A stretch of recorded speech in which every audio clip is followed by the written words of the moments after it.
நண்பர்கள் அனைவருக்கும் என்னுடைய அன்பான பணிவான வணக்கம்.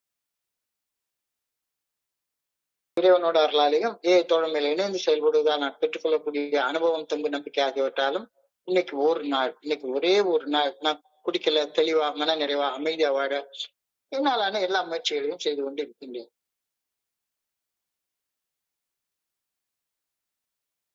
இது போல கடந்த 2 வாரங்கள் நான் ஏல இருந்து ஒரு ஓய்வு எடுத்துக்கொண்டேன். அதனால 2 வாரங்கள் என்னால கலந்து கொள்ள முடியல. அதற்காக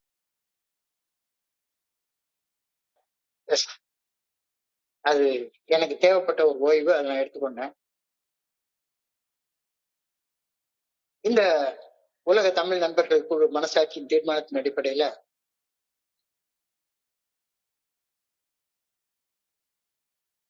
முடிச்சு 12 வாக்குறுதிகள் தொடர்ந்து நம்ம பண்ணிட்டே இருக்கிறோம்.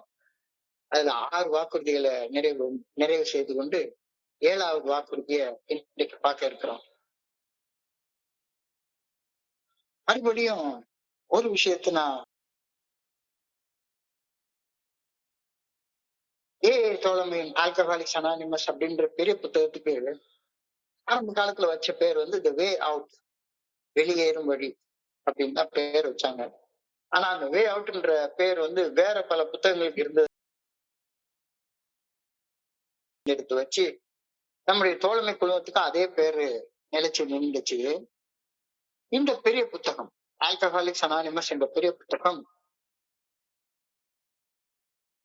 தோழமை பரிந்துரைக்கக்கூடிய 12 படிகள் அடங்கிய மீட்படை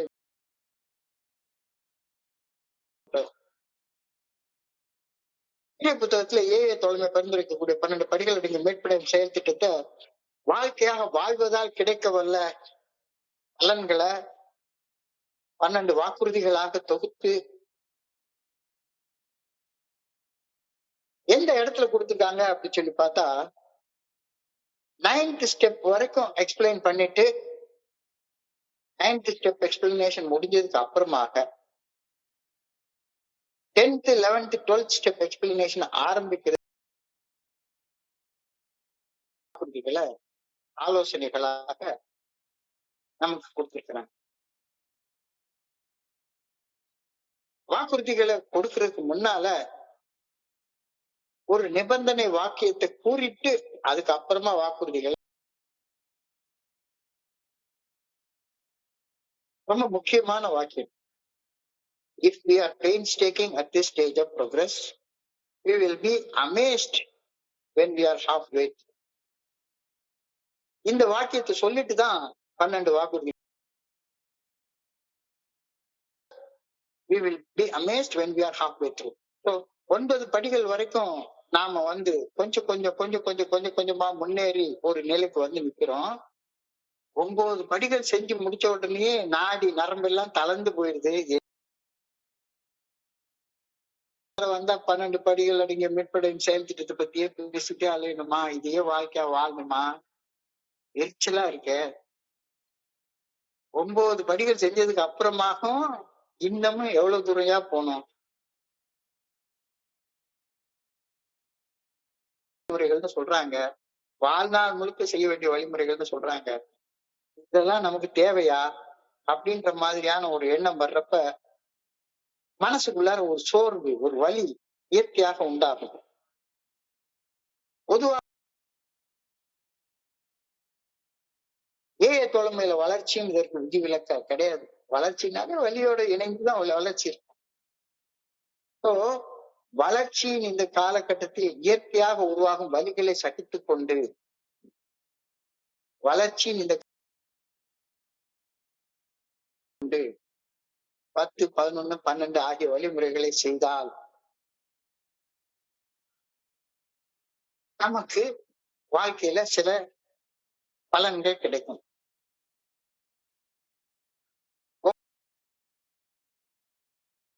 கஷ்டப்பட்டு ஏறிட்டோம். 9ல இருந்து 10ல ஏறுறதுங்கிறது மாதிரி கஷ்டமான வேலை எதுவுமே கிடையாது.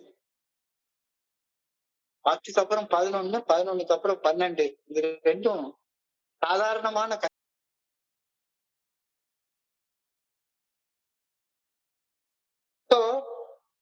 கத்தாய்வு செய்யணும், பிரார்த்தனை செய்யணும், தியானம் செய்யணும், சர்வீஸ் செய்யணும், இதெல்லாம் நினைக்கிறப்பயே நமக்கு மனசுக்குள்ளார இயற்கையாக ஒரு எரிச்சல், ஒரு வலி. நிச்சயமாக எல்லாரும் அகத்தாய்வு செய்வதுங்கிறது ஒரு வலி தரக்கூடிய அனுபவம். என்னடா எப்ப பார்த்தாலும் கவனத்தோட இருக்கணுமா? கொஞ்சம் ரிலாக்ஸ்டா எல்லாத்தையும் மாதிரி நம்ம ஜாலியா ஊர் சுத்திட்டு கவலைப்படாம ஜாலியா இருக்கக்கூடாதா? அகத்தாய்வு செய்யணும்ன்றாங்க.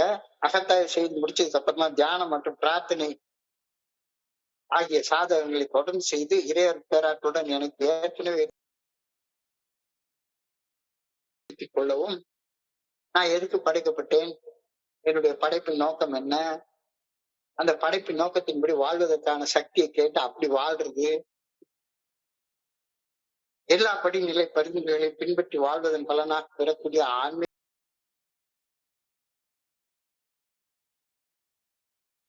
நோயாளிகளால் நினைத்து கூட பார்க்க முடியாத அனுபவம் இது. என்னடா இது தன்னுணர்வு, ஆன்மீக விழிப்புணர்வு, இதெல்லாம் நமக்கு தேவையா?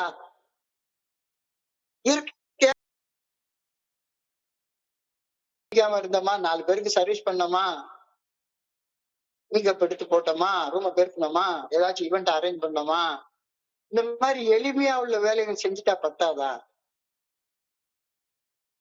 என்ன சர்வீஸ் இவங்க செய்ய சொல்றாங்க? இதையெல்லாம் நான் தொடர்ந்து செஞ்சுக்கிட்டே வாழ்நாள் முழுக்கையுமே செய்யணுமா? அப்போ வலி உண்டாகுது, வலி உண்டாகுது. ஆனா நீ உருவாகக்கூடிய வலிகளை சகித்துக் கொண்டு தொடர்ந்து முன்னேற்ற பாதையில 10, 11, 12 ஆகிய படிநிலை பரிந்துரைகள்ல நீ தொடர்ந்து பயணித்தால் உனக்கு இதெல்லாம் நடக்கும் அப்படின்னு சொல்லி சொல்றாங்க.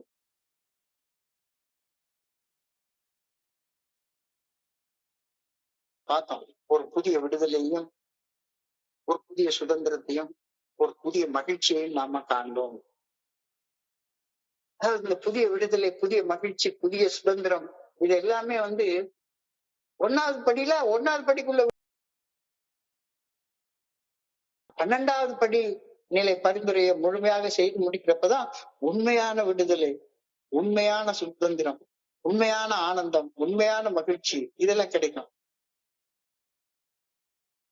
கடந்த காலத்தோட சமாதானம் அறிந்து போயிடும். 2வது வாக்குறுதி சாந்தம் மற்றும் அமைதியின் பொருள் உணரப்பட்டு மனப்பக்குவம் அடைவோம். We will comprehend the word serenity. அமைதியை உணர ஆரம்பிப்போம். We will know peace.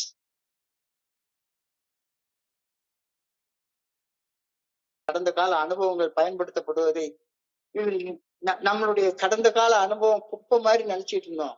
அது அடுத்தவங்களுடைய நோய் தீர்க்கக்கூடிய மருந்து அப்படிங்கிறத நமக்கு புரிய ஆரம்பிச்சு.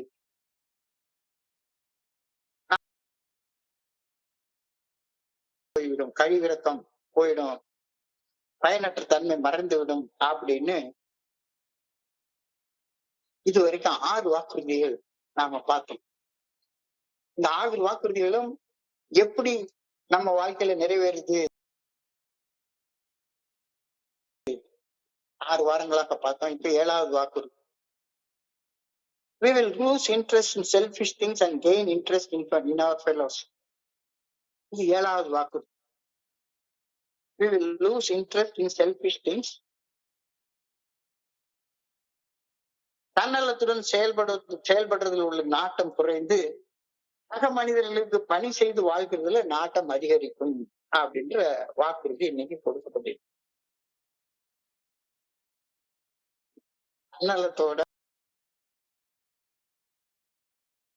குறைந்து சக மனிதர்களுக்கு பணி செய்து கிடப்பதுல நாட்டம் அதிகரிக்கும் அப்படின்ற வாக்குறுதி கொடுக்கப்பட்டிருக்கு. இது என்னடா வாக்குறுதி? அதாவது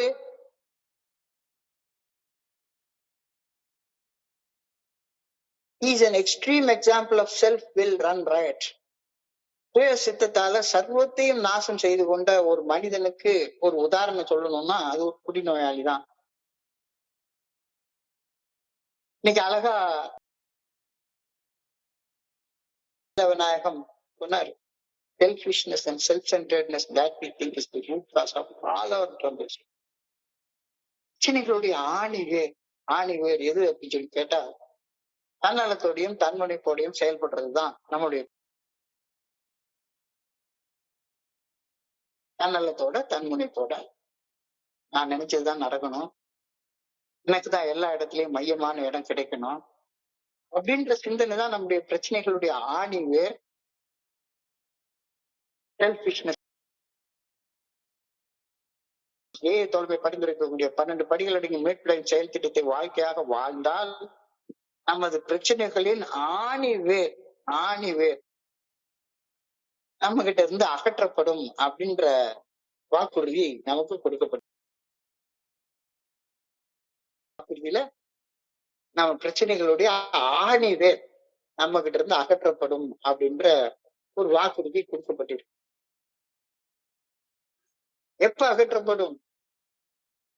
10, 11, 12 ஆகிய வழிமுறைகளை ஆணிவேர் அந்நலம் தன்னலத்தோட செயல்படுறது, அந்த ஆணிவேர் அகற்றப்படும் அப்படின்ற உத்தரவாதம் நமக்கு வழங்கப்படுகின்றது.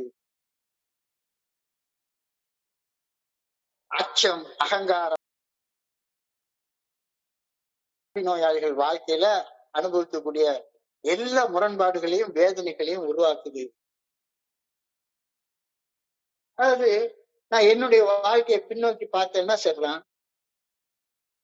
என்ன செஞ்சாலும் சரிதான், அதுல இல்லாம எந்த செயல்லையும் நான் ஈடுபடுறதே கிடையாது. எனக்கு இதுல என்ன கிடைக்கும், இல்லைன்னா எந்த செயலும் செய்ய மாட்டோம். Extreme example of self will run riot. உதாரணம் இருக்கு, எனக்கு ஒரே ஒரு பையன் தான். குடி நாட்கள்ல அவன் ஒரு 3rd ஸ்டாண்டர்டோ 4th ஸ்டாண்டர்டோ படிச்சிட்டு இருக்கான். சைதாப்பேட்டையில ரயில்வே ஸ்டேஷன் பக்கத்துல எங்க வீடு. அவன் படிச்சிட்டு இருக்கிறான். எங்க வீட்டுல இருந்து ஒரு 1/2 கிலோமீட்டர் இருக்கும் அந்த வீடு, அந்த ஸ்கூலு. அந்த 1/2 கிலோமீட்டர் அவன் டெய்லி நடந்து போய் படிச்சுட்டு வந்துருவான். ஒரு நாளைக்கு பையனுக்கு ஸ்கூல் ஃபீஸ் கட்ட வேண்டிய ஒரு இது 35, 36 வருஷங்களுக்கு முன்னால இப்ப ஸ்கூல் ஃபீஸ் 1250 ரூபா. ஒரு டேமுக்கு ஒரு 1250 ரூபா ஃபீஸ் கட்டணும். என்னுடைய மனைவி இன்னைக்கு ஃபீஸ் கட்டிடுங்க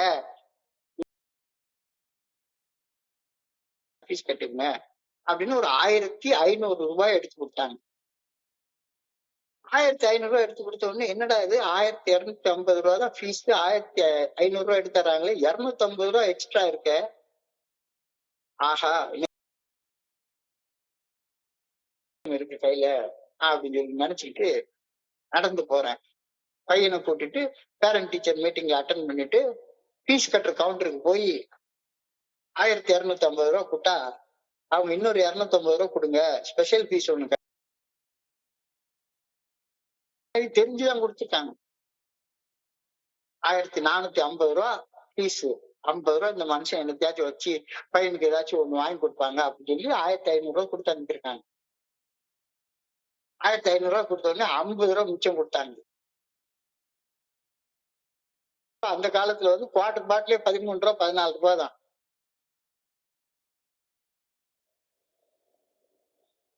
அந்த பணத்தை வாங்கிட்டு திரும்பி நடந்து வர நேரத்துல ஏகப்பட்ட வெயில்.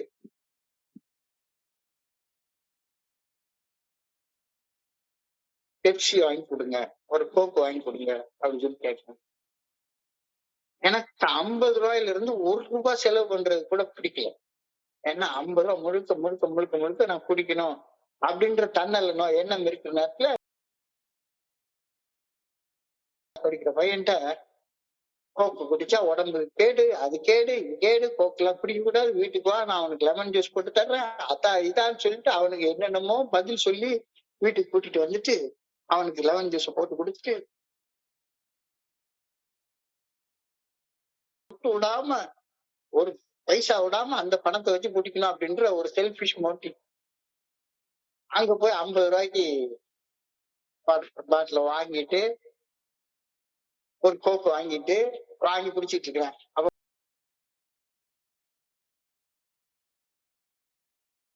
நான் சரக்கு வாங்கிட்டேன், பெப்சி மட்டும் கொஞ்சோண்டு ஊத்துங்க அப்படின்னு சொல்லி கேட்கிறேன். உடனே நான் வந்து இயற்கையாக சொல்றேன், சார் உங்களுக்கு இல்லாததா இந்தாங்க வச்சுங்க ஊத்திங்க. தன்னலமும் தன்முனைப்பும் ஈகோவும் முழுக்க இருக்கு. ஏன்னா அந்த இடத்துல குடிகாரனுக்கு நான் கொடுத்து உதவுறேன். உதவி செய்யறதுல கூட ஒரு ஈகோ. அந்த ஈகோ குடிகாரனுடைய மனநிலை வந்து முழுக்க முழுக்க தன்னலமும் தன்முனைப்பும் நிறைஞ்சு போன ஒன்னாக இருக்கிறது அப்படின்ற கருத்து நல்ல புரிய ஆரம்பி. இதுதான் என்னுடைய பிரச்சனையுடைய ரூட் காஸ். இதுதான் என்னுடைய தன்னலத்துடனும் தன்முனைப்புடனும் செயல்படுவதுதான் நமது பிரச்சனைகளின் ஆணி வேர் என பெரிய புத்தகத்துல அழகா வலியுறுத்தி சொல்றாங்க. Selfishness and self centredness that we think is the root cause of all our troubles. ஒரே தோல்மை பரிந்துரைக்கக்கூடிய 12 படிகள் அடங்கிய பிரச்சனைகளின் ஆணி வேர் நம்ம கிட்ட இருந்து பிடுங்கி எறியப்படும்.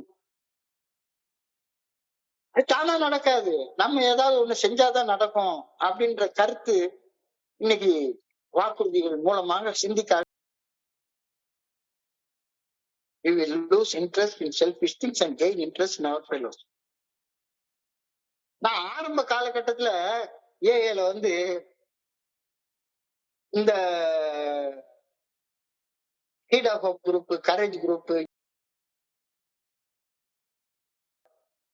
அவங்க எப்ப பார்த்தாலும் நமக்கு அட்வைஸ் சொல்லிட்டு உட்கார்ந்துருப்பாங்க. நம்ம சொல்றதுல ஏதாச்சும் குத்தம் கூட கண்டுபிடிச்சிட்டே உட்கார்ந்துருப்பாங்க.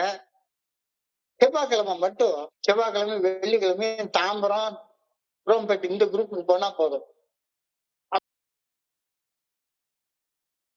பண்ணி எடுத்துட்டு போய் அங்க போய் படிச்சு காட்டினோடனே எல்லாரும் வந்து ஆகா டெய்லி ரிஃப்ளெக்ஷன்ல இதுதான் எழுதிருக்கா அப்படின்னு சொல்லி நம்மள பாக்குறப்ப ஆகா வர இங்கிலீஷ தமிழ் எல்லாம் காட்டி கிட்டத்தட்ட வந்திருக்கிறது ஒரு 5-6 பேர் வருவாங்க. அந்த 5-6 பேரும் ஷேர் பண்ணி முடிச்சுட்டு இந்த டெய்லி ரிஃப்ளெக்ஷனை விளக்கமாக சொல்லுங்க, எனக்கு தமிழ் இங்கிலீஷ்ல என்ன எழுதிருக்குன்னு சொல்லுங்க அப்படின்னு சொல்லுங்க. இதுக்காகவே நான் வந்து குரோம்பேட் குரூப்புக்கு மரக்காப்பேட்டையில இருந்து குரோம்பேட் வரைக்கும் எலக்ட்ரிக் ட்ரெயின்ல போறப்ப என்ன ஷேர் பண்ணணும் அப்படின்றத மனசுக்குள்ளார உருவகம் பண்ணி கொண்டு அவ்வளவு செல்பிஷ்னஸ் என்னைய பாராட்டணுமா, நான் சர்வீஸ் பண்றேன் அப்படின்னு சொல்லி பாராட்டப்படணும்.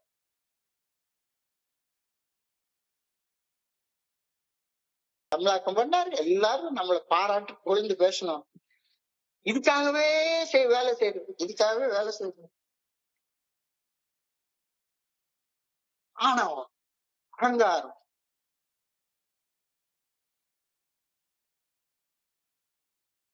என்னை பாராட்டாம போயிடுவாங்களோ அப்படின்ற பயம், அச்சம், அகங்காரம், ஆணவம் ஆகியவற்றால் தூண்டப்பட்டு செயல்படக்கூடிய தன்னல போக்கு தான் குடிநோயாளிகள் தங்களது வாழ்க்கையில அனுபவிக்கும் முரண்பாடுகளுக்கும் வேதனைகளுக்கும் அடிப்படை காரணம்.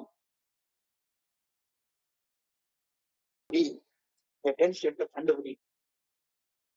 என்ன செஞ்சாலும் சரிதான், அடுத்தவங்க என்னைய பாராட்டணும் அப்படின்றதுக்காகவே செயல்பட்டது. அடுத்தவங்க என்னை பாராட்டணும்.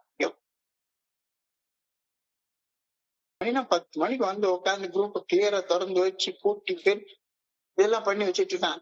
இத வந்து என்னுடைய முன்னேற்றத்துக்காக செய்யறது அப்படின்னு நினைக்காம அடுத்தவங்க பாராட்டணும்ன்றதுக்காக செய்யறது. என்னிடம் இருப்பதை இழந்து விடு என்ற அச்சம், பயம். என்னை யாராட்டும் பாராட்டணும், என்னை பாராட்டலைன்னா கோவம் வந்துடும், பாராட்டாம போயிடுவாங்களோ அப்படின்ற பயத்தினால இன்னும் கொஞ்சம் முனைப்பாக எல்லாத்தையும் செய்ய ஆரம்பித்தாங்க. அல்லது நான் எதிர்நோக்குவது நடக்காம போயிருமோ, இத 10வது படியில தெளிவாக உன்னுடைய அகத்தாய்வுல கண்டுபிடிச்சு பாரு. எனக்கு அந்த சுயநலம், இந்த தன்னலம், தன்முனைப்பு உங்ககிட்ட இருந்து போயிடும் அப்படின்னு வாக்குறுதி போகும்.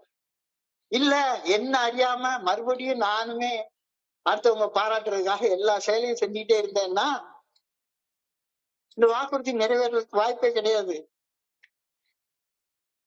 ஏமாற்றம் எனக்கு வந்ததுல என் பங்கு என்ன அப்படின்றத குறிச்சு நானே ஆழமாக சிந்திச்சு பார்க்கலன்னா இந்த வாக்குறுதி நிறைவேறாது. என்னுடைய பிரச்சனைகள்ல அந்த பிரச்சனைகள் என்னுடைய வாழ்க்கையில குறிச்சு நானே சிந்திச்சு பார்க்காம பொய் பொய்யா சொல்லிட்டே அலையிறது, என்னைய எல்லாத்தோட உயர்ந்தவனாக ப்ரொஜெக்ட் பண்ணி பார்த்துட்டே இருக்கிறது. அப்படி நான் பண்ணிக்கிட்டே இருந்தேன்னா இதெல்லாம் எப்ப தெரிய போகுது? 10வது படியில தொடர்ந்து அகத்தாய்வு செய்தோம். நான் என்னைய பெரிய இவன் லார்டு லபக்குதாஸ் அப்படின்னு நினைச்சுக்கிட்ட மனப்பான்மை எனக்குள்ளார இருந்ததானா அதை உடனடியாக என்ன ஆதரிக்கிற அன்போட விடுபடுறதுக்கு வழி தேடினாதானே அது கிடைக்கும். சோ சுய ஏமாற்றம், என்ன நானே ஏமாத்தி கொள்றது, என்ன நானே ஏமாத்தி கொள்றேன்னா இல்லையாங்கிறது 10வது படிநிலை பரிந்துரையில நான் செயல்படுறப்பதான் எனக்கு தெரிய வரும். அப்ப அந்த நேரத்துல தன்னலத்துடன் செயல்படுவது வாழ்வதில் நாட்டம் அதிகரிக்கும் அப்படின்ற இந்த வாக்குறுதி நிறைவேறும். என்னுடைய சக மனிதர்களை புறக்கணித்து என்னுடைய சொந்த ஆசைகளை மட்டுமே நாடுவது, எப்ப பார்த்தாலும் எனக்கு உள்ளார இருந்துகிட்டே இருக்கும். சக மனிதர்களை புறக்கணித்து என்னுடைய சொந்த ஆசைகளை மட்டுமே நாடுவது, நான் எதிர்பார்த்தபடி நிகழ்வுகள் நடக்காத போது எனக்குள்ளார நானே வருத்தப்பட்டுக் கொள்வது, இப்படி நான் இருந்த வாக்குறுதி நிறைவேறாது. 10வது படியில இந்த தொடர்ந்து அகத்தாய்வு செய்யறப்ப கண்டுபிடிச்சு உன்னுடைய இந்த தன்னல தன்முனைப்புடனான நாட்டங்களை எடுத்து தூர போட்டுட்டு சக மனிதர்களுக்கு பணி செய்து இதுக்கு நடக்கும். என்னை முதன்மைப்படுத்துவது மற்றவர்கள் மனதை புண்படுத்த வழிவகுக்கின்றது அப்படின்ற ஒரு கருத்தை இன்னைக்கு சொல்றாங்க. வாக்குறுதி சொல்றது என்னை முதன்மைப்படுத்துவதற்காக மற்றவர்கள் மனதை புண்படுத்த வழி, என்னை சுத்தி இருக்கிற எல்லாரையும் ஏதாச்சும் ஒரு வார்த்தையை சொல்லி காயப்படுத்தி புண்படுத்த முயற்சி பண்ணிட்டே இருக்கிறேன். இது அகத்தாய்வுல கண்டுபிடிச்சு இதை நான் தீர்த்து கொள்ளலைன்னா இந்த வாக்குறுதி நிறைவேறாது. சகித்து கொண்டு 10வது படியில தொடர்ந்து செயல்படுற நேரத்துல இந்த வாக்குறுதி நிறைவேறும் அப்படின்ற கருத்து சொல்லப்பட்டிருக்கிறது. என்னை புண்பட்ட நிலைக்கு தள்ளிய என்னுடைய கடந்த கால தேர்வுகளை புறக்கணித்து தெளிவு என்னால காயப்பட்டதாக புண்பட்டதாக உணர்வது, அவங்கதான் என்னை காயப்படுத்தினாங்க அப்படின்னு நினைக்கிறது நின்று போகணும். நான் தான் என்னை காயப்படுத்திக்கிட்டேன், என்னுடைய காயங்களுக்கு நான் தான் காரணம் அப்படின்றத கண்டுபிடிக்கணும் அப்படின்ற கருத்து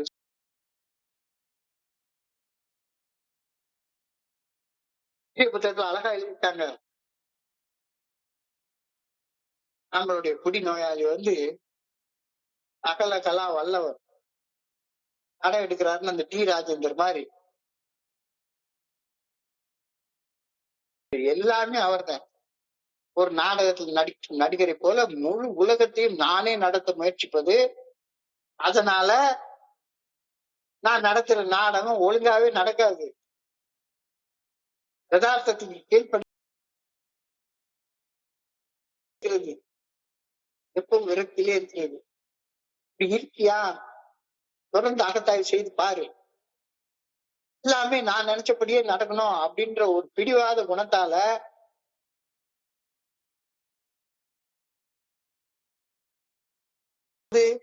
எப்பவும் கஷ்டப்பட்டுட்டே இருக்கிறேன்னா, எப்பவும் விரக்தியிலே வாழ்ந்து கொண்டிருக்கிறேன்னா, தன்னல பழக்கங்களை கைவிடுவதற்கு விழிப்புணர்வு தேவை, அவேர்னஸ் தேவை, எம்பத்தி தேவை, அனுதாபம் தேவை. இத 10வது படிநிலையில நம்ம செயல்படுத்த முயற்சி பண்றோம். விழிப்புணர்வு, அவேர்னஸ். விழிப்புணர்வு, அவேர்னஸ். நான் தன்னல உணர்வோட இருக்கும் போதோ நான் அந்த மாதிரியான ஒரு எதிர்பார்ப்போட மனசுக்குள்ளார வாழ்ந்து கொண்டிருக்கிறேன். எது என்னை ட்ரிகர் பண்ணுது, என்னை செயல் செய்ய எது தூண்டுது, என்னுடைய தன்னலமும் தன்முனைப்பும் தூண்டுதா அப்படின்னு தொடர்ந்து அகத்தாய்வு செய்து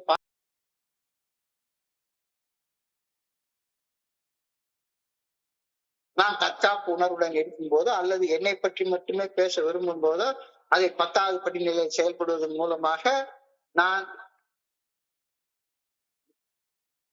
கண்டறிய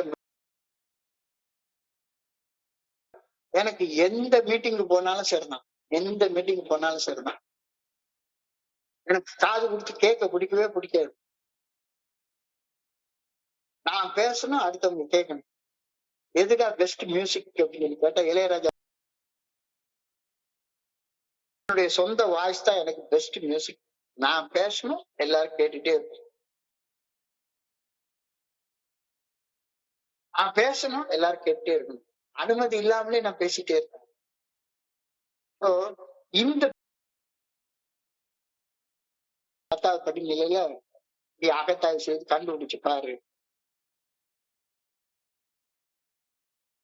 என் பதிலை முன்கூட்டியே திட்டமிடாமல் முதல்ல சக மனிதர்கள் பேசுவதை கூர்ந்து கவனிச்சு கேட்கணும்.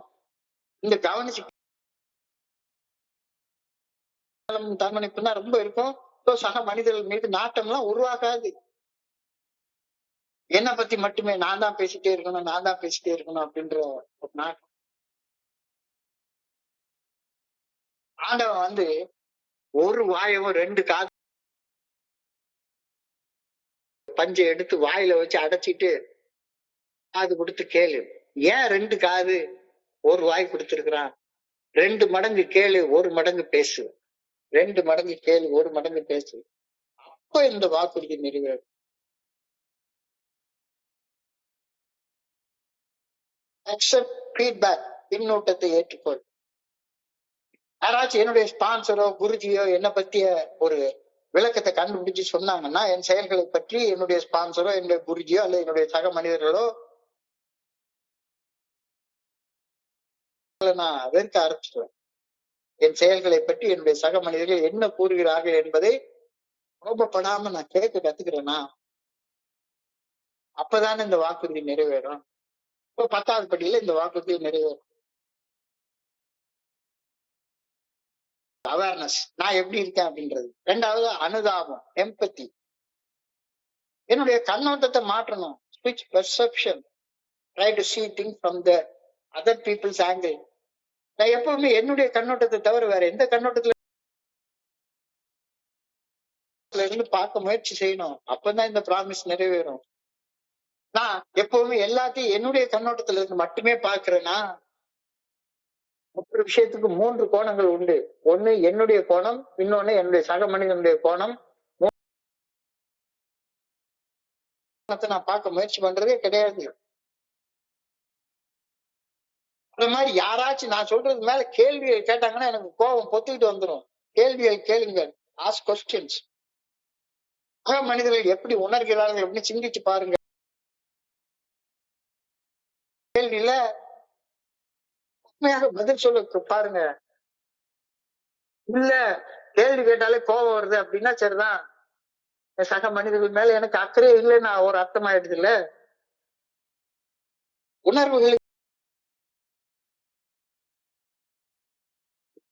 10வது படியில நான் அடுத்த உணர்வுகளுக்கு மதிப்பு கொடுக்கிறேன்னா மதிப்பு கொடுத்தாதான் என்னுடைய செல்ஃபிஷ்னஸ், செல்ஃப் சென்டர்ட்னஸ் என்கிட்ட இருந்து போகும். எனக்கு உடன்பாடு இல்லை என்றாலும் கூட சக மனிதர்களின் உணர்வு அங்கீகரிக்க வேண்டும். இது எஸ் அவருடைய வியூ, அவருடைய வியூ. ஸோ 2வது அனுதாபம். 1 விழிப்புணர்வு, 2வது அனுதாபம், 3வது மைண்ட்ஃபுல் ஆக்ஷன். என் ஸ்டெப்ல இந்த 3ஐயும் நம்ம பாக்குறோம். Mindful action.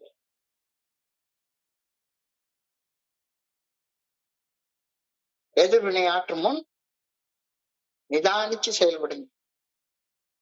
Pass before reacting. என்னுடைய குருஜி சொல்லுவாரு, வரைக்கும் கெட்ட வார்த்தை வந்துருச்சு, வாழருக்கு வந்துருச்சு கெட்ட வார்த்தை. பேசுறதுக்கு முன்னால கண்ணை மூடு, பேசுறதுக்கு முன்னால கண்ணை மூடு, ஒரு ஸ்டெப் பின்னால போ, 1 2 3 4 5 கவுண்ட் பண்ணி எதிர்வினை ஆற்றல் நிதானியங்கள். பேசுவதற்கு அல்லது அப்ப உனக்கு இந்த ப்ராமிஸ் வந்து நிறைவேறும். பிராக்டிஸ் கிவிங், பகிர்வதை பழக்கப்படுத்திக் கொள்ளும், பகிர்வதை பழக்கப்படுத்திக் கொள்ளும். நீல விநாயகர் சொன்னார்ல, சின்ன சின்ன கருணை செயல்கள். ஏத்த மாதிரி உள்ளவன் நம்மளை ஏமாத்திக்கிட்டான், நம்மளை திட்டிவிட்டான் அப்படின்றதுக்காக கோபத்தை ரிசல்மெண்ட்டை மனசுக்குள்ளார வச்சுட்டு தப்பு தப்பா செய்யாம பிராக்டிஸ் கொள்ளுங்க. எதையும் எதிர்பார்க்காமல் சிறிய சிறிய கருணை செயல்களை செய்யும் போது இந்த 10வது படிநிலையில எனக்கு நல்லா தெரியும், தொடர்ந்து அகத்தாய் செய்யணும். என்னுடைய அகத்துக்குள்ளார இன்னமும் ரிசல்மெண்ட் இருக்கா, ரிசல்மெண்டால நான் செயல்பட்டு இருக்கேன்னா, ரிசல்மெண்டால செயல்பட்டு இருந்தேன்னா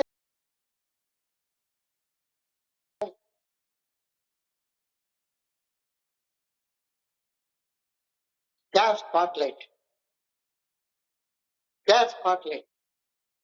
எனக்கு இந்த குழுல பங்கெடுக்கிறதுனால சில அங்கீகாரங்கள் கிடைக்குது. இந்த குழு முழுக்க எனக்கு கொடுக்குது, இந்த குழுல வரக்கூடிய நண்பர்கள் கொடுக்குறாங்க. எனக்கு மட்டும் எந்த வகையான அங்கீகாரம் கிடையாது. சோ இந்த 10வது படியில நான் இன்னமும் அதே மாதிரி அப்படி இருந்தேன்னா உனக்கு இன்னமும் you will not lose interest in selfish things. If you want to lose interest in selfish things, உனக்கு ஏற்படக்கூடிய அங்கீகாரம் சக மனிதர்களால பெறப்பட்டது அப்படின்றத பகிர்ந்து கொடு. You will lose interest in selfish things and gain interest in our fellows. தன்னலத்துடன் செயல்படுவதில் நாட்டம் குறைந்து சக மனிதர்களுக்கு பணி செய்து வாழ்வதில் நாட்டம் அதிகரிக்கும். இப்ப 10வது பரிந்துரை ரொம்ப முக்கியமான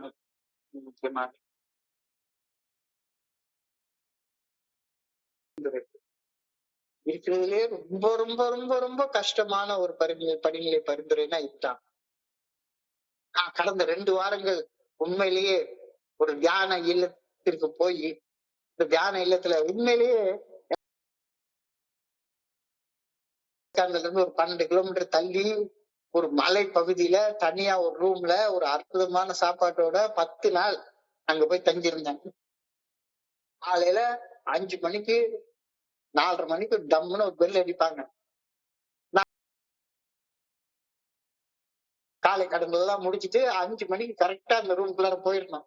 5 மணிக்கு போகலன்னா ரூம் பூட்டிடுவாங்க. நம்மள யாரும் திட்ட மாட்டாங்க, ஒண்ணு வைய மாட்டாங்க, ஒண்ணு சொல்ல மாட்டாங்க. ஆனா ரூம் பூட்டிட்டு உள்ள போக முடியாது. உள்ள போயிட்டோம்னா 5 to 6 மணி, 6 மணிக்கு பிரேக். அங்க உள்ள சின்ன சின்ன வேலைகள் நம்ம தான் செய்யணும், கூட்டணும், பெருக்கணும், பாத்திரம் கழுவணும், இந்த மாதிரி வேலைகள், காய்கறி வெட்டி கொடுக்கணும், சமையல் ஹெல்ப் பண்ணணும், இந்த மாதிரி வேலைகள். 11 மணிக்கு மறுபடியும் இது 12 மணிக்கு அழகா ரொம்ப திவ்யமா அற்புதமான ஒரு லஞ்ச் சாப்பிட்டு முடிச்சோம்னா கொஞ்ச நேரம் ரெஸ்ட் எடுத்துட்டு 3 மணிக்கு 5 மணிக்கு 6:30 மணிக்கு மறுபடியும் டின்னர். 6:30 மணிக்கு மறுபடியும் அற்புதமான சப்பாத்தி, இட்லி, ஏதோ ஒரு டின்னர், அழகா ரொம்ப சுவையான ஒரு டின்னர் இருக்கும். சாப்பிட்டு முடிச்சுட்டு 7 to 7:30 ஒரு மெடிடேஷன் முடிஞ்சு 7:30 மணிக்கு படுத்து தூங்க விட்டுருவாங்க. 7:30 மணிக்கு தூங்குனா நல்ல, ஏன்னா காலையில இருந்து சாயங்காலம் வரைக்கும் 5 மணி நேரம் மெடிடேஷன் பண்ணதுனால நல்ல அற்புதமான தூக்கம் வரும். அந்த அற்புதமான தூக்கம் மணிக்கு எழுப்ப முடியும், உற்சாகமாக என்னால பண்ண முடியும். அப்ப இந்த பிரம்மாண்டமான பிரபஞ்சத்தையே இயக்கும் இறையர் பேராற்றல் கண்ணுக்கு புலப்படாத ஒன்று. அந்த கண்ணுக்கு புலப்படாத இல்ல நான் பார்க்க முடியாது, கண்ணால பார்க்க முடியாது. ஆனா கடவுளுடைய ஆற்றலை உணர முடியும். கடவுளுடைய ஆற்றலை கண்ணால பார்க்க முடியாது, ஆற்றலை உணர முடியும். கண்களுக்கு புலப்படாத இறையர் பேராற்றலின் சிறு துகள் போன்ற ஆன்மா எனக்குள்ளார இயக்குகின்றது. இதை விஞ்ஞான பூர்வமாக எல்லாம் நிரூபிக்க முடியவே முடியாது. பௌதிக கண்களால உயிரை பார்க்க முடியாது, ஆன்மாவை பார்க்க முடியாது. ஆனா எனக்குள்ளார ஆற்றல் இருக்கு அப்படின்றத உணர முடியும். பிரார்த்தனை மற்றும் தியானத்தின் மூலமாக நாங்கள் அந்த தொடர்பை உணர்ந்து மேம்படுத்திக் கொள்ள தேடினோம். அப்படி தேடுற நேரத்துல உனக்குள்ளார என்ன ஆன்மா இருக்கோ அதே ஆன்மா உயிர் உள்ள எல்லாத்துக்குள்ளாரையும் இருக்குது. உனக்குள்ளார என்ன இருக்குது அப்படின்ற நேரத்துல யூ வில் கெயின் இன்ட்ரெஸ்ட். நான் மட்டும்தான் உயிரோட இருக்கேன், உலகத்துல இருக்க எல்லா பேரும் செத்த பையா அப்படின்னு நினைக்கக்கூடிய நினைப்பு அது எவ்வளவு பைத்தியக்காரத்தனமான நினைப்பு. அதே ஆன்மா என்னை சுத்தி இருக்கக்கூடிய எல்லாத்துலயும் உயிர் உள்ள எல்லாத்துலயும் கல்லாக இருந்தாலும் சரி, காத்தாக இருந்தாலும் சரி, மரமாக இருந்தாலும் சரி, மண் புழுவாக இருந்தாலும் சரி, மனுஷனாக இருந்தாலும் சரி, எல்லாத்துக்கும் ஒரு ஒரு படைப்பு எல்லாமே வாழி. இந்த தியானத்தை நாம் பண்றது நேரத்துல பிரார்த்தனை மற்றும் தியானத்தின் மூலமாக நாங்கள் புரிந்து கொண்ட இறைவனிடம் எங்களுக்கு ஏற்கனவே இருக்கும் உள்ளார்ந்த தொடர்பு நீ புதுசா உருவாக்க வேண்டிய அவசியம் கிடையாது. அது ஏற்கனவே இருக்கு. அந்த ஆன்மா உனக்குள்ளார இருக்கிறதுனாலதான் நீ உயிரோட இருக்க. செத்த அன்னைக்கு என்ன சொல்ல போறாங்க? அண்ணாருடைய ஆன்மா பிரிஞ்சு போச்சுது, அவர் இறைவனடி சேர்ந்துட்டாருன்னு சொல்ல போறாங்க. இன்னைக்கு இறைவனடி அப்ப இறைவன் உனக்குள்ளார இருக்கிறப்ப அந்த இறைவனை உணர்ற நேரத்துல உனக்கு தெளிவாக ஒரு விஷயம் புரியும். You will lose interest in self-esteem. வாக்கு அப்ப நிறைவேறுச்சு. 10வது படிநிலையை செஞ்சு 10வது படிநிலையில இருந்து 11வது படிநிலைக்கு கடந்து போறப்ப மட்டும்தான் இந்த வாக்குறுதி நிறைவேறும். வெறுமன 10வது படியில மட்டும் பண்ணிட்டாலும் நிறைவேறும். பார்வையோட நம்பிக்கை மேலானது. அதனால உலகத்தை கடவுளை பார்க்கவே முடியாது. ஆனா கடவுளுடைய ஆற்றல் உயிர் உள்ள எல்லாத்துக்குள்ளாரே இருந்து இயக்குகின்றது அப்படின்றத இந்த 11வது படிநிலையில உணர முடியும். எல்லாமே நிலச்சி இயங்கி கொண்டிருக்கிறது.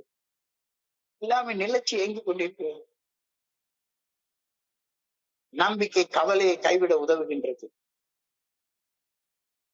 எல்லாத்துக்குள்ளாரே இறைவன் அருவமா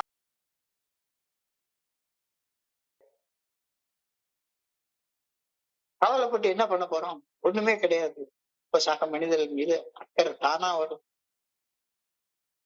நம்பிக்கை ஆழமாக வாழ்க்கையை பார்க்கறதுக்கு உதவுது. இந்த நம்பிக்கை உணராம எனக்கு வரவே வராது. நான் உண்மையிலேயே நினைச்சேன், மற்றவங்களுக்கு பாடம் எடுக்கிறதுக்கா நான் இங்க வந்திருக்கிறேன். இங்க இருக்கிற எல்லாருக்குமே என்னை விட அதிக புரிதல் இருக்கும். கண்டிப்பா இருக்கும். எல்லாருக்கும் ஏன்னா குடிகாரங்க அத்தனை பேரும் குடிச்சதுக்கு காரணம் நம்மளோட உயர்ந்த சக்தி ஒண்ணு தேடணும் தேடி பார்த்தோம். நம்பிக்கை ஆழமாக உள்நோக்க உதவுகின்றது. நம்பிக்கை வாழ்க்கை கடினமானதாக தோன்றும் போது மன உறுதியுடன் இருப்பதற்கான பிரார்த்தனையும் தியானமும் செய்ய வைக்குது.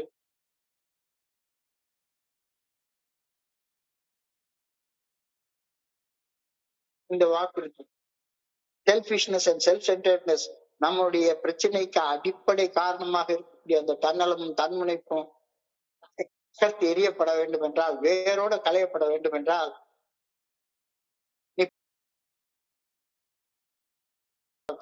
செயல்பட்டிருக்கணும். வாழ்க்கை நிகழ்காலத்துல தொல்லை நிறைந்ததாக தோன்றுகின்றது.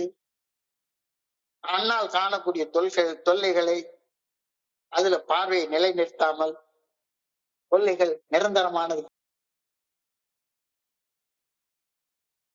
தொல்லைகள் கடந்து போயிட்டா அந்த தொல்லைகளை கடந்து போன அப்புறம் நான் பெறக்கூடிய அமைதியான வாழ்க்கைய நான் நம்புனா நம்புனா எனக்கு நிச்சயமாக நிச்சயமாக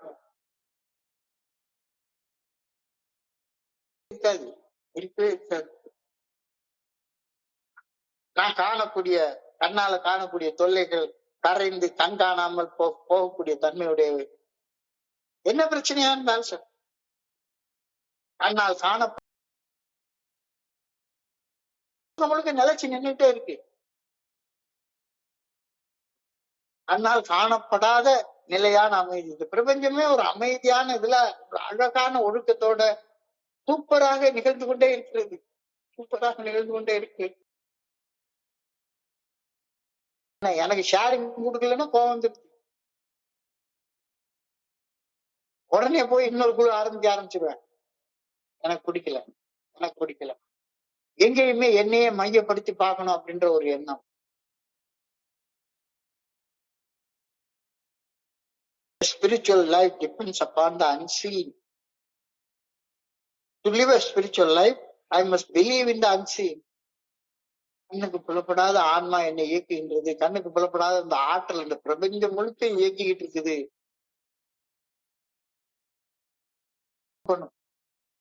அதைத்தான் பில்டபிள்யூ அவர்கள் காடுங்கிற வார்த்தைய குட் ஆர்டர்லி டைரக்ஷன் அப்படின்ற ஒரு அக்ரானிமால குறிப்பிடுறாரு. குட் ஆர்டர்லி டைரக்ஷன், நல்ல ஒழுங்கான வழிகாட்டுதல்.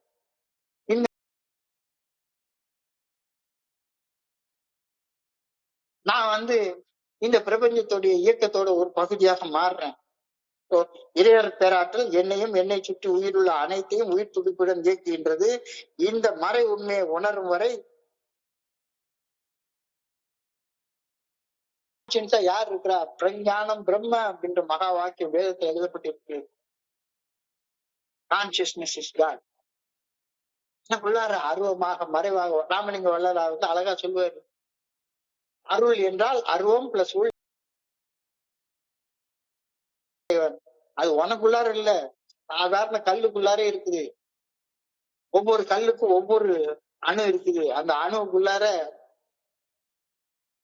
ஒரு புரோட்டான் இருக்கு, ஒரு நியூக்ளியஸ் இருக்கு. அந்த நியூக்ளியஸ் சுத்தி எலக்ட்ரான் வந்துட்டே இருக்கு, ஸ்பீடுல சுத்திக்கிட்டே இருக்குது. இயக்கம் இல்லாத இடமே கிடையாது. அதனால காத்த பார்க்க முடியாது. ஆனா அந்த காத்துலயே hydrogen atom, oxygen atom, nitrogen atom, carbon dioxide atom, ஒவ்வொரு ஆட்டத்துக்கும் ஒவ்வொரு அட்டாமிக் நம்பர், ஒரு அட்டாமிக் வெயிட்டோட கரெக்ட். ஆற்றல் இல்லாத இடமே கிடையாது. Spiritual life depends upon the unseen. To live in the spiritual life, I must believe in the unseen. இந்த பிரார்த்தனை மற்றும் தியானத்தின் மூலமாக தேடலைன்னா இந்த வாக்குறுதி நிறைவேற போதே கிடையாது.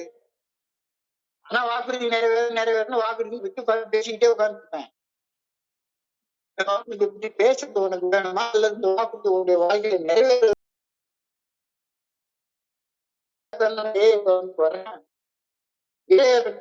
என்னையும் உயிர்ப்புள்ள அனைத்தையும் உயிர்ப்பிக்கின்றது. இந்த மறை உண்மையை உணரும் வரை கான்சியன்ஸாக இருக்கக்கூடிய கடவுளை நான் மறந்துடவே கூடாது. Try not to lose consciousness of God's spirit in me and in all living beings. All living beings. இறையர் பேராற்றுடைய அன்பில் இழைப்பாடுவது ஆழ்ந்த அமைதி எனக்கு அளிக்கின்றது. ஒரு சிறு குழந்தை தன்னுடைய தாயின் கரங்களில் அமைதியாக இருப்பது போல நானும் இறையர் பேராற்றல் குறித்த புரிதலிலும் அன்பிலும் அஞ்சம் புகுந்து அந்த தியானத்தில் இருக்கிற நேரத்துல மட்டும்தான் உனக்கு இந்த வாக்குறுதி நிறைவேறும். வாக்குறுதி எனக்கு சாதாரண சின்ன சின்ன பெட்டி ஆக்ஷன்ஸால நிறைவேறிடுச்சு அப்படின்னு சொன்னா இது ஒரு மிகப்பெரிய வாக்குறுதி. மிகப்பெரிய வாக்குறுதி. மிகப்பெரிய வாக்குறுதி.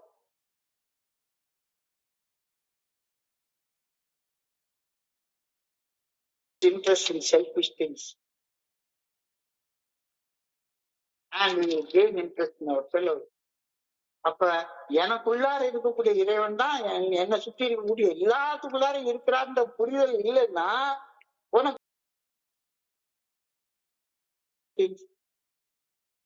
இந்த கேள்வியைத்தான் இன்னைக்கு ரொம்ப ஆழமாக இந்த வாக்குறுதியில நான் எனக்கு நானே கேட்டுக்கொள்ளணும் அப்படின்றத நான் புரிஞ்சு கொள்றேன்.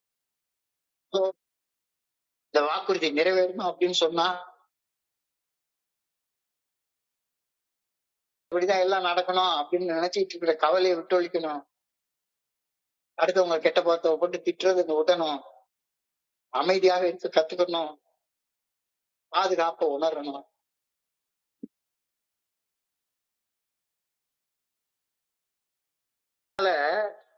திருநெல்வேலி ஜிஹெச்ல ஒரு ஏஎம் மீட்டிங் நாங்க நடத்திட்டு இருக்கோம். அந்த ஏஎம் மீட்டிங் போயிருந்திருக்கிறோம். ஒரு கணவனை ஒரு அம்மா கூட சேர்த்துக்கிறாங்க. அவங்களுக்கு இன்னும் 1 வயசு கூட நிரம்பாத ஒரு குழந்தை.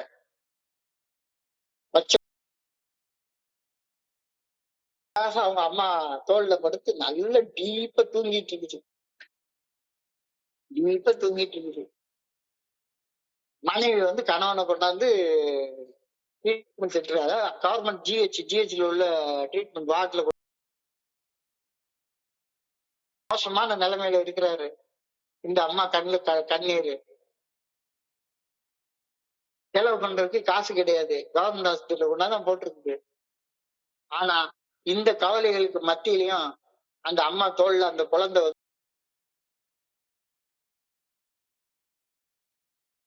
தன்னுடைய அம்மா தன்னை பார்த்துப்பாங்க அப்படின்ற நம்பிக்கை அந்த குழந்தை.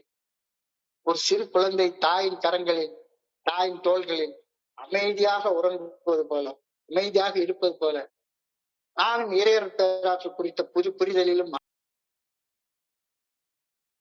இருந்தா உனக்கு இந்த செல்ஃபிஷ்னஸ் போகும். இல்லாட்டி போனா இந்த செல்ஃபிஷ்னஸ் போகவே போகாது. சக மனிதர்கள் மீது அக்கறை வரவே வராது. அக்கறை வர மாதிரி நடிப்பேன், அக்கறை வர மாதிரி நடிப்பேன். மறுபடியும் எனக்கு யாராச்சும் கெட் அவுட்னு சொல்லுவேன், அல்லது நான் போய் இன்னொரு குழு ஆரம்பிச்சிருவேன். கவலைப்பட்டுட்டே இருப்பேன், அமைதியா இருக்க மாட்டேன், ஒரு பாதுகாப்பு உணர மாட்டேன். The good orderly direction of God will relieve me all weight of the worries and care and misery and depression, want and hope, greatness and headache. எப்ப பார்த்தாலும் சரிதான் ஒரு வகையான தலைவலி. எப்ப பார்த்தாலும் தலைவலி. என்ன ஆகுமோ என்ன புண்ணு வந்துருச்சுன்னா ஆள் எடுத்துருவாங்களோன்ற பயம்.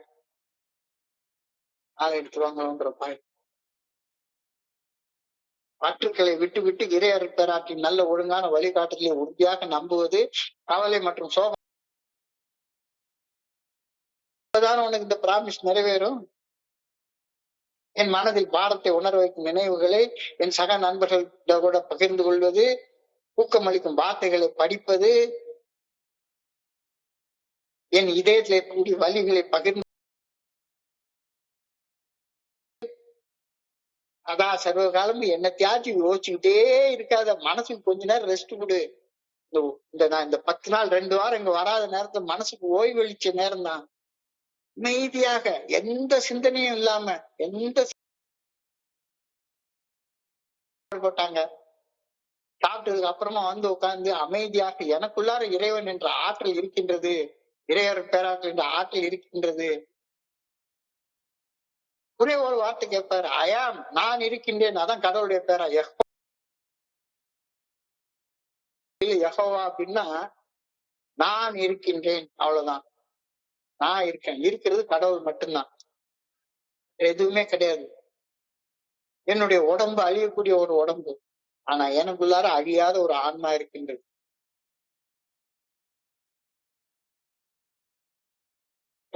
இந்த செல்ஃபிஷ்னஸ் அப்படின்ற வார்த்தைக்கு SELF அப்படின்ற ஸ்மால் எக்ஸ் போட்டு ELF போட்டு அது உடம்பையும் மனசையும் குறிக்கக்கூடிய வார்த்தை. கேபிட்டல் SELF போட்டா என்னை இயக்கக்கூடிய இறைவனை குறிக்கக்கூடிய வார்த்தை. அதைத்தான் தமிழ்ல வந்து சுயம் அப்படின்னு சொல்றோம். சுயம் என்றால் பிறப்பும் இறப்பும் இல்லாதது, ஆரம்பமும் முடிவும் இல்லாதது. சுயம்பு. சுயம்பு என்றால் யார் வயிற்றுல இருந்து பிறக்கல, கிடையாது. எட்டர்னல். அந்த எட்டர்னல் எட்டர்னிட்டியை நான் பார்க்கிற நேரத்துல எனக்குள்ளார இருக்கக்கூடிய அந்த எட்டர்னிட்டி சாதாரண அழியக்கூடிய உடம்பு இத பத்திய இன்ட்ரெஸ்ட் எல்லாம் போயிடும். எல்லாருக்குள்ளாரும் அந்த ஆன்மாவுக்கு பணி செய்து கிடப்பதுதான் என்னுடைய வேலை. இந்த 11வது படிநிலை பரிந்துரையோட 2வது பகுதி எங்களுக்காக ஒரு சித்தம் என்னவென்று அறிந்து கொள்ள மட்டுமே வேண்டியது நிறைவேற்றும் சக்தியை கோரி பிரார்த்தித்தோம். என் வேலை என்ன?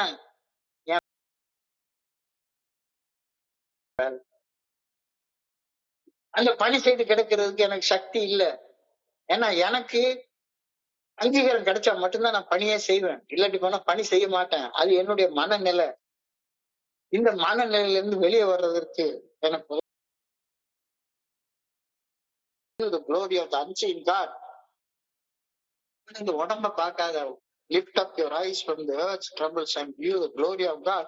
உலக தொல்லைகளில் இருந்து என் பார்வையை உயர்த்தி இறையர் பெறாத்தின் நல்ல ஒழுங்கான வழிகாட்டுதலின் பிரம்மாண்ட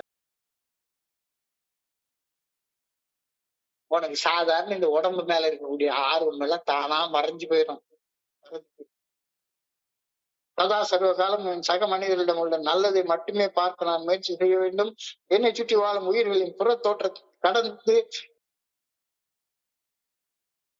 பேராற்றியை உணர நான் முயற்சிக்க வேண்டும். Each day try to see more good in people, more of the unseen in the seen, more of the unseen in the seen. ஒரு மனுஷனை பாக்குறோம், அண்ணால அருவமாக மறைவாக உள்ள இருந்து அவனை இயக்கக்கூடிய அந்த ஆன்ம ஆற்றலை பாக்குறதுக்கு நான் கத்துக்கலன்னா அது நம்பிக்கையால பார்க்க முடியும், உணர முடியும். நேரத்துல உனக்கு இந்த உடம்பு மேல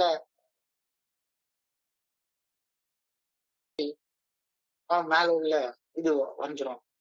10வது படிநிலை பரிந்துரையை செஞ்சா வாக்குறுதி நிறைவேறும்ன்றத பாக்குறதுக்கு அப்புறமாக 11வது படிநிலை பரிந்துரை செய்வதை பற்றி பார்த்தோம். 3வது இந்த 12வது படிநிலை பரிந்துரை விழிப்புணர்வு பெற்றோம். அந்த ஆன்மீக விழிப்புணர்வுடைய சக குடிநீராக எடுத்துக்கிற முயற்சித்தோம். இந்த தத்துவங்களை எங்கள் வாழ்க்கையின் எல்லா அம்சங்களையும் கடைபிடிக்க முயற்சித்தோம். இந்த அல்டிமேட் ஸ்டெப் தான்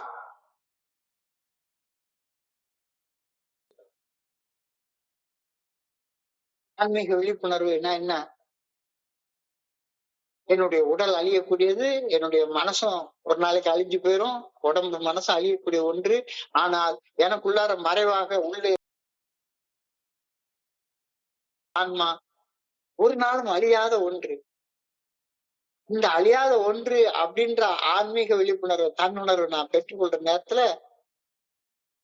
எனக்கு தன்னல காரியங்கள் மேல நாட்டம் போயிடும்.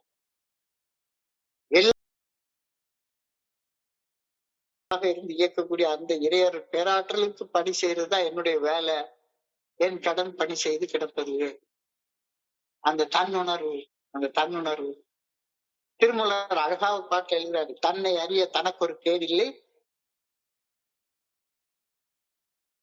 தன்னை அறியும் அறிவை அறிந்தபின் தன்னை அர்ச்சிக்க தான் இருந்தானே. இந்த 12வது படி நிலையில எனக்கு உள்ளார அருவமாக மறைவாக உள்ளிருந்து என்ன ஒரு இறைவன் இயக்குகின்றார் அப்படின்ற உணர்வு இல்லாமன்னா சர்வீஸ் பண்றேன், நான் அதை பண்றேன், இதை பண்றேன், அந்த குழு ஆரம்பிச்சேன், இந்த குழு ஆரம்பிச்சேன், இவ்வளவு பேரை ஸ்பான்சர் பண்றேன் அப்படின்னு மறுபடியும் தன்னலத்தை பத்தி மட்டும்தான் நான் பேசிட்டே இருக்க போறேன். என்னுடைய தன்னலத்தின் மேல மட்டும்தான் நாட்டம் இருந்து கொண்டே இருக்கு. வந்து இவன் பிடிச்சிருவான்னு எனக்கு நல்லா தெரியும், போற போக்கே சரியில்லை அப்படின்னு ஜட்ஜ்மெண்டலா தானே பேசிட்டு உட்கார்ந்துருப்பேன். தன்னல காரியங்கள்ல மட்டும்தான் நாட்டம் இருக்கும்.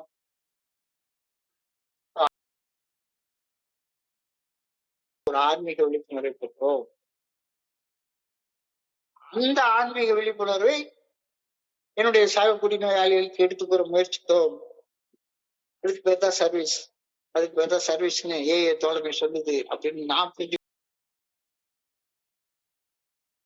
உனக்கு தன்னல காரியங்கள்ல நாட்டம் இருக்காது. உண்மையான சர்வீஸை செய்யறப்ப தன்னல காரியங்கள்ல நாட்டம் இருக்காது. ஒரு நண்பர் சொன்னாரு, திருநெல்வேலி அனிவர்சரிக்கு வர நேரம் சாம்பார் சர்வீஸ் பண்ணா ஆன்மீக விழிப்புணர்வு கிடைக்கலாம், குடம் குடமா அண்டா அண்டாவா சர்வீஸ் பண்ணாலும் ஆன்மீக விழிப்புணர்வு கிடைச்ச பாட்டு இல்லையே. நீ 10, 11 ஆன்மீக விழிப்புணர்வை பெற்றுக்கொண்டு அந்த ஆன்மீக விழிப்புணர்வை உன்னுடைய சக மனிதர்களுக்கு பகிர்ந்து கொடுக்கிறப்ப உனக்கு தன்னல காரியங்கள் நாட்டம் போயிடும், சக மனிதர்கள் மீது அக்கறை உண்டாகும்.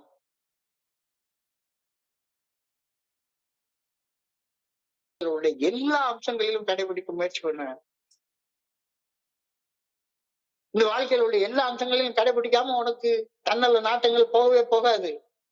ஒரு நண்பர் சொன்னாரு, ஏஐல வந்து நம்ம குடிக்காம இருக்கணும், எவ்வளவு நேரம் வேணாலும் நைட்டு வச்சுக்கலன்னா எவன் பொண்டாட்டி விடனாலும் போய் படுத்துக்கோ. இது என்ன வகையான ஆன்மீக விழிப்புணர்வு உனக்கு கொடுக்க போகுது? எப்படி உனக்கு தன்னல காரியங்கள் நாட்டம் இல்லாம போக போகுது? சோ இந்த இடத்துல if you are painstaking at this stage of வலிகளை சகித்து கொண்டு 10, 11, 12 வளர்ச்சி இந்த காலகட்டத்துல வருந்தி உழைக்கலாம் அவங்களை சொல்லவே இல்லை. பில்டப் அப்படி எழுதவே இல்லை. வளர்ச்சி இந்த காலகட்டத்தில் வருந்தி உழைத்தால் ஒரு உழைப்பும் பண்ண வேண்டாம். வளர்ச்சி இந்த காலகட்டத்துல உனக்கு வலி உண்டாகும். வலிகளை சகித்து கொண்டு 10, 11, 12 செஞ்சேன்னா உனக்கு தன்னல காரியங்கள்ல நாட்டம் போயிடும். சகோதர மனிதர்கள் மீது அக்கறை உண்டாகும். இல்லாட்டி போனா சகோதர மனிதர்கள் மீது அக்கறை உண்டாகாது. தன்னல காரியங்கள்ல இருந்து நாட்டம் கிறிஸ்டல் கிளியராக சொல்லியிருக்காங்க. கிறிஸ்டல் கிளியராக சொல்லியிருக்காங்க. இதுல சந்தேகமே கிடையாது. இந்த வாழ்க்கையின் எல்லா அம்சங்களிலும் இதை கடைபிடிக்கணும். எந்தெந்த அம்சங்கள்ல நீ அடிக்டா இருக்கியோ, ஆசை அருமின் ஈசனோட ஆயினும் ஆசை அருமின். எந்தெந்த விஷயங்கள் அடிக்ட் இருக்கியோ வாழ்க்கையில உள்ள எல்லா அம்சங்களிலும் இதை கடைபிடின்னு ஏஏ தோழமை நமக்கு சொல்லுது. அப்படி கடைபிடிக்கிற நேரத்துல மட்டும்தான் உனக்கு